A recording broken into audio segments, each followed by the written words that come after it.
이처럼 신당역 영무원 살인 사건 여기에 대한 국민들의 공분이 커지고 있는데요. 특히 과거 1차, 2차 고소 때와 징역 9년 구형 시점에 피의자를 구속했어야 한다는 비판, 또 재발 방지 대책 마련을 촉구하는 목소리가 커지고 있습니다. 네, 경찰청 통계를 보니까 지난해 스토킹 처벌법 시행 이후 구속 송치는 단 5.6%에 불과했습니다. 스토킹 범죄 대응이 어떻게 바뀌어야 할지 박성배 변호사와 짚어보겠습니다. 어서 오세요. 어서 오십시오. 안녕하세요. 안녕하세요. 자, 지금 스토킹 하던 영무원을 살해하니 혐의를 받은 전모 씨. 신상공개 결정이 오늘 나오는 거죠? 그렇습니다. 예. 신상정보공개위원회가 개최될 그 여부 결정이 오늘 나오게 됩니다. 이 중대한 피해가 발생한 강력 사건으로서 죄를 범하였다고 인정할 만한 충분한 근거가 확보돼 있고 예. 국민의 알 권리와 범죄 피해 예방을 위한 공공의 이익이 인정될 때는 신상 정보를 공개하게 되는데 사실 이 신상 정보 공개 제도가 그 요건이 완화되는 추세에 있습니다. 예. 앞서 유사한 사례로서 스토킹을 범하다 살해에 이른 사건의 가해자들이 신상 정보 공개된 전례에 비춰보면 이 사건에서도 전모 씨의 신상이 온전히 공개될 가능성이 상당히 높습니다. 예. 네, 일단 오늘 신상 공개될 가능성이 높다고 보시고 그 유사 사례들 말씀해 주셨는데 이전 사례들도 가해자가 불구속 상태로 재판을 받았습니까? 가해자가 불구속 상태에서 재판을 받은 경우도 있고 그렇지 않은 경우도 있습니다. 그렇지만 단순히 스토킹 범죄 처벌법 위반으로만 구속하는 경우는 드물기도 합니다. 그 이유가 예. 이 사건에서도 이 전모 씨가 애초에 불법 촬영물을 전송해 협박한 혐의를 받고 있었습니다. 네. 그런데 단순히 불법 촬영물을 촬영하였다거나 이를 이용해 협박했다는 사유만으로 곧바로 수사 단계에서 구속영장을 신청하지는 않습니다. 불구속 수사라는 대원칙을 지켜나가기 위함인데 이 사건에서는 경찰이 구속영장을 신청했습니다. 그 이유는 예. 수사관의 경고에도 불구하고 반복해서 불법 촬영물을 이용해 협박을 감행해 왔기 때문입니다. 같은 범죄 혐의라고 하더라도 그 죄질이 상당히 불량했기 때문에 구속영장을 신청했던 것인데 예. 이 사안에서 다소 이례적으로 법원이 구속영장을 기각함으로써 그 이후 불구속 상태에서 수사와 재판을 받던 전모 씨가 강력 범죄를 저지르게 된 것입니다. 아, 그렇군요. 법조인들 사이에서도 이번에 기각된 게 지난번에 기각된 게 이례적이다 이렇게 보고 있는 겁니까? 경찰이 구속영장을 신청할 때에는 상당히 불량한 죄질이 인정된다고 볼 만한 사유가 있었기 때문으로 추정됩니다. 구체적인 사건 내용을 알 수는 없지만 이 죄명으로 단순히 구속영장을 청구하지 않음에도 불구하고 굳이 구속영장을 청구하고 검찰도 이를 받아들여 구속영장을 청구할 때는 이대로 뒀다가는 강력범죄로 이어질 만한 우려가 상당히 크다는 우려를 한 것으로 보입니다. 그렇죠. 그럼에도 불구하고 예. 법원이 기각을 할 때는 법원 나름의 이유는 있었겠지만 선뜻 받아들이지 못하는 부분도 있을 것 같습니다.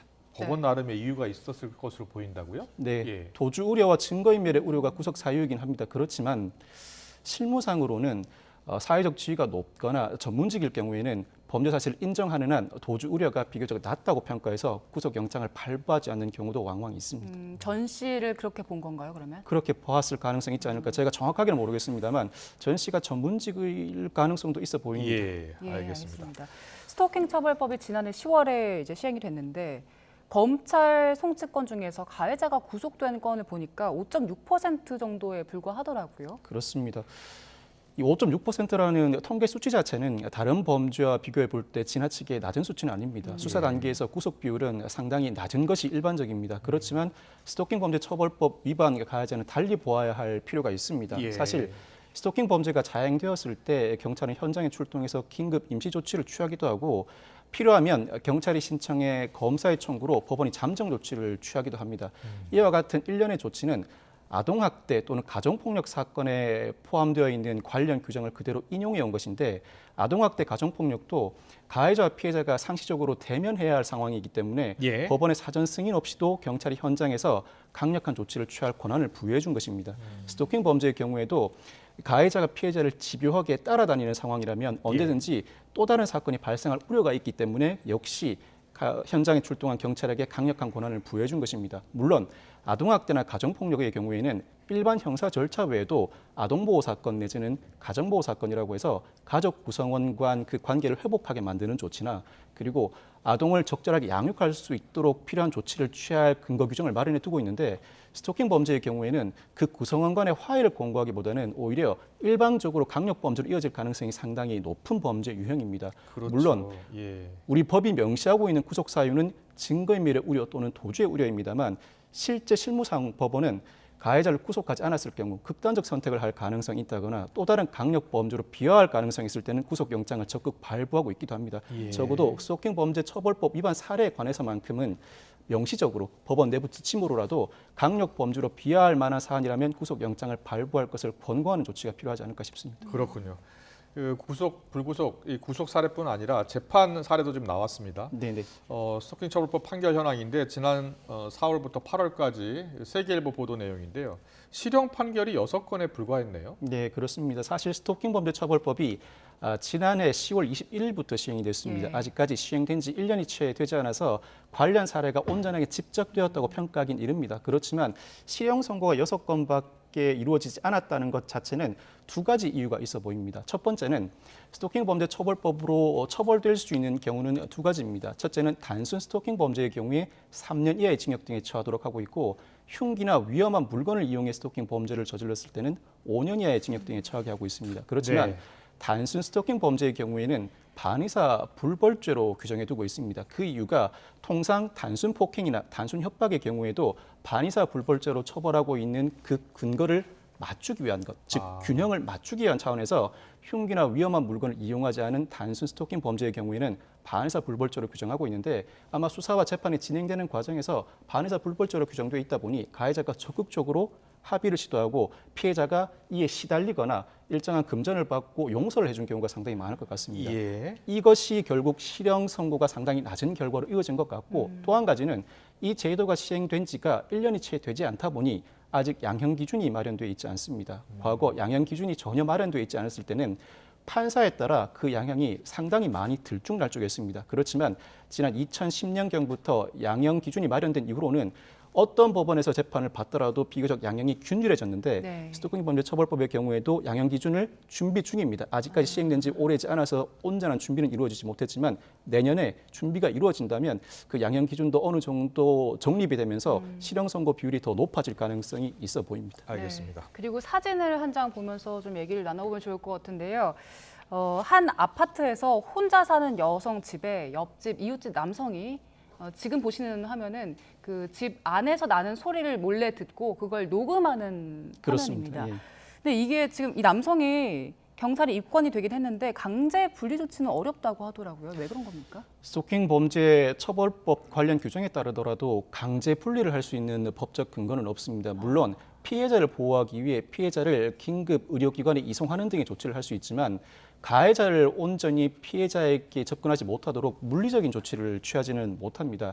다만 경찰은 현장에서 긴급 임시 조치를 할 수 있고 이에 위반할 경우, 즉 접근 금지나 전기통신을 이용한 연락 금지 조치를 취했음에도 불구하고 그 조치를 위반하였을 때는 과태료부과 처분을 내릴 수가 있고 그와 별개로 법원이 같은 내용의 잠정 조치를 내렸음에도 역시 연락을 지속할 경우에는 형사처벌을 할 수 있습니다. 즉 간접적인 통제 수단은 마련되어 있지만 직접적으로 접근하는 것 자체를 물리적으로 중단시킬 만한 제도적 보완은 아직 필요한 상황입니다. 예. 이 사건에서도 이 경찰은 스마트워치와 임시 숙소 2주간 제공을 한 외에는 별다른 신변 보호 조치를 취하기가 경찰 인력상 어렵다는 입장이었습니다만 이 사건이 어느 정도 진행된 뒤에는 출퇴근 신변 경호를 제공하기로 한 상황입니다. 네.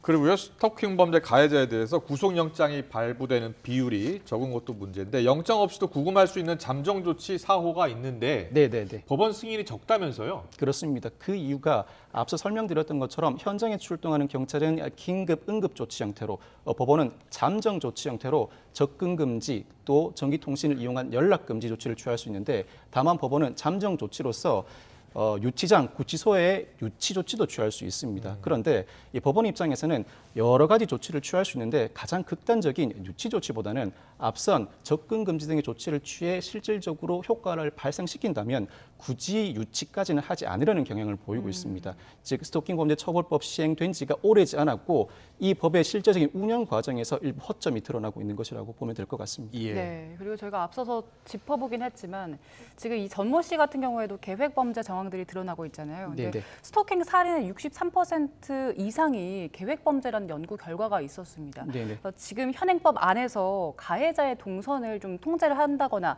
분리할 수 있는 방법이 있습니까? 물리적으로 분리할 방법은 존재하지 않습니다. 그렇지만 가해자의 동선을 확인할 방법도 아직까지 명시적인 규정은 없습니다. 그렇지만 일부 제도를 보완할 여지는 있습니다. 이 전자장치 부착 제도가 마련되어 있습니다만 전자장치를 부착하는 경우는 형의 선고를 할 때, 즉 일종의 형 집행 조치로서 전자장치를 부착하기도 하지만 예.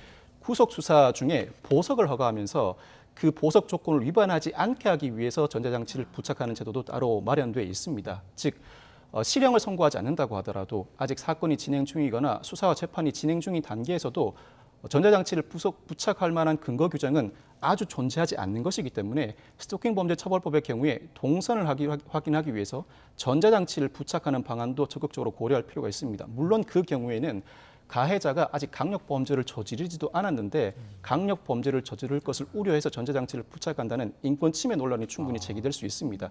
그 경우 현재 형 집행정지로서의 전자장치는 발목에 부착하는 전자장치지만 보석 조건으로 해서 전자장치는 통상 핸드폰 형태입니다. 즉 스마트워치 형태입니다. 스마트워치의 경우에는 제3자가 볼 때 전자장치임을 인식하기가 상당히 어렵습니다. 이러한 인권 침해 조치를 예방하기 위해서는 네. 이 전자장치를 부착하더라도 일종의 스마트워치 장치를 부착하도록 함으로써 아직 형의 선고를 받지 않은 가해자가 크게 인권 침해를 받지 않고도 예. 피해자를 보호하기 위한 동선 확인 조치를 취할 필요가 상당히 커 보입니다. 알겠습니다. 법무도 검토를 하고 있을 것 같고요. 그리고 반의사 불벌죄 이야기 잠깐 해주셨는데 네. 지금 법무부가 폐지를 검토하고 있잖아요. 네네. 근데 과거 보면 이 가해자의 보복이 두려워서 네네. 처벌 불원서 작성하고 네. 그래서 공소가 기각되는 사례가 많았다는데 맞습니까? 반의사 불벌죄나 친고죄 범죄의 경우에는 가해자가 그만큼 더 합의에 적극적으로 나서게 됩니다. 처벌 불원 의사만 받게 되면 더 이상 수사도 재판도 진행되지 않기 때문입니다. 앞서 설명드렸던 것처럼 일반 스토킹 범죄의 경우에 반의사 불벌죄로 규정한 이유는 형법상 일반 폭행, 일반 협박의 경우에도 반의사 불벌죄로 규정하고 있기 때문에 예. 그 균형을 맞추기 위함입니다. 법 체계상으로는 나름 정당성을 갖추고 있습니다만 단순 폭행과 협박과 달리 스토킹 범죄의 경우에는 강력 범죄로 이어질 가능성이 상당히 높고 예. 그 강력 범죄의 단초가 처벌 불원 의사를 적극적으로 유도해내기 위해서 접근을 했다가 거절당했을 때 그의 앙심을 품고 강력 범죄로 이어질 가능성도 상당히 높습니다. 예. 그와 같은 실제 사건이 발생하고 있는 상황이라면 법 체계의 균형성보다는 실제 피해 예방을 위해서 반의사 불벌죄를 폐지하는 방안을 적극 검토함이 오히려 더 합당한 이번 상황이라고 신당역 평가할 수 있습니다. 영무원 살인 사건도 비슷한 사례죠. 그런 것으로 저도 예, 알고 있습니다. 예. 합의를 종용하는데 그 합의를 거부하니까 거기에 앙심을 품고 결국 극단적인 선택을 한 것 같습니다. 예. 네, 지금 그 스토킹 범죄 대응 체계가 있긴 있는데 네. 경찰이 이 판단 기준 자체를 좀 개선하겠다라고 밝혔는데 어떤 식으로 바뀌는 겁니까? 스토킹 범죄의 경우에 나름 대응 체계가 마련돼 있습니다만 예. 이 잠정 조치 사후가 적극적으로 수사 초기에 진행될 수 있도록 경찰이 적극적으로 나서겠다는 것입니다. 통상 실제 현장에서 발생하는 사건의 경우에는 경찰이 현장을 처음 인지하게 됩니다. 사건의 심각성을 파악하면 검찰에 법원에 이러한 조치를 취해달라는 신청을 하게 되고 네. 검찰이 이를 받아들이게 되면 법원에 청구를 함으로써 이루어지게 됩니다. 그렇지만 잠정 조치 사후가 적극적으로 필요하다는 사유는 실제 현장에서 수사 실무를 담당하고 있는 경찰이 적극적으로 그 필요성을 어필할 경우에는 예. 법원이 받아들일 가능성이 상당히 높아지게 됩니다. 이 잠정 조치 사후를 수사 초기부터 적극적으로 실행해 나가겠다는 것이고 전국적인 전수조사도 할 뿐만 아니라 네. 이 검경 협의체를 만들어서 이 일관된 법률의 집행, 즉 경찰, 검찰, 법원으로 이어지는 일관된 법률 집행으로 더 이상의 강력 범죄가 이어지지 않도록 적극적인 대처를 하겠다는 것이 경찰과 검찰의 입장입니다. 네, 현장의 목소리를 좀 더 많이 반영한 개선 방안이 나왔으면 좋겠습니다. 박성배 변호사와 함께 알아봤습니다. 잘 들었습니다.